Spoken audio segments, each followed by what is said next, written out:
الرسم. ترسم عليا ليه؟ ترسم عليا ليه؟ ليه بنرسم على بعض؟ خلينا متفقين ان اللي دخلنا بيه على بعض نفضل مكملين بيه، ما ينفعش تبقى حلو في الاول والبس انا في الاخر.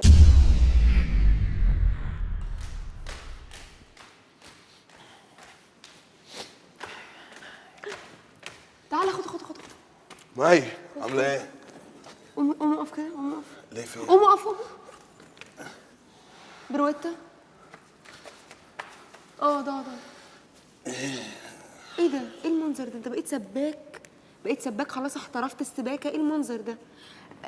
تلوث بصري هرجع من عينيا. فين بولوهاتك؟ فين شميزات مفتوحه لحد سرتك؟ سيختك فين؟ سيختك شميزات كتير، بريسلتس الواحده ب 600 جنيه فين؟ تلوث بصري، مش قادره اتحملك.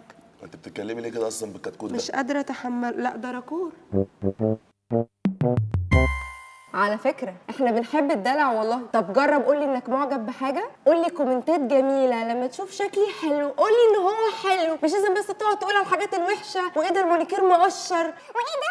خد لي بالك كده من الحاجات الصغيرة والله. ايوه يا حبيني. ايه يا حبيبي؟ ايه يا بابا؟ لا انا كنت بعمل مسقعه فلقيت مفيش بتنجان فنزلت اجيب بتنجان. ايوه الصوره اللي بعتها لك بالفستان دي نازله اجيب بتنجان. يعني انت هتقولي ان انت بتحب الفساتين وانا مش هلبس فساتين في عمري كله؟ هل ابدو لك كواحده مش مهتمه بيك؟ يلا حبيبي، يلا بابا الحق البتنجان. باي يا حبيبي، باي.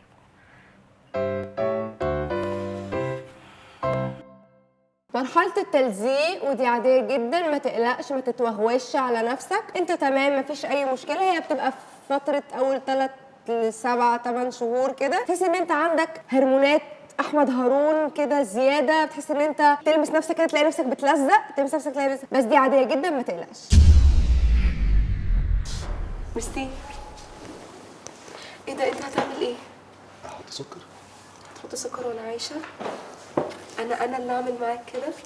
اقصر معاك بالشكل ده؟ خلاص حطي سكر. تحب يعني تبص بره؟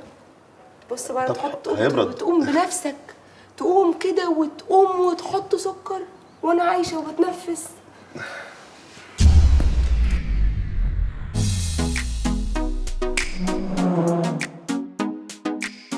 ومعنا محمد عطوة من ابرز الشخصيات عنده في البيت. عطوة انت ملزق ليه؟ في البيت وملزق الاثنين؟ اه لا انا مش ملزق، بس انا عندي سؤال تاني. يعني انا هعمل بلوت تويست ده، هنقلب موضوع الحلقه. انت مثلا البنت لما صاحبها يسالها مثلا مالك، مفيش. ليه دي ليه مفيش؟ هو ده الديفولت، انتوا مولودين كده، لو مالك مفيش ده معروف طبعا. ليه؟ عشان تقيس احساسي، عشان تميجر مشاعري، انت تعرف باحساسك من صوتي انا فيا ايه، عشان ده هيثبت لي قد ايه انت اتخلقت ليا. تمام. احنا بنبقى عارفين ان في مصيبه، بس عاملين مثلا قولي 15 مصيبه، فانا عايز اعرف في دماغك انهي واحده في ال 15 عشان احلهم. افرض ما كنتيش عارفه الباقي، البس انا اقولهم.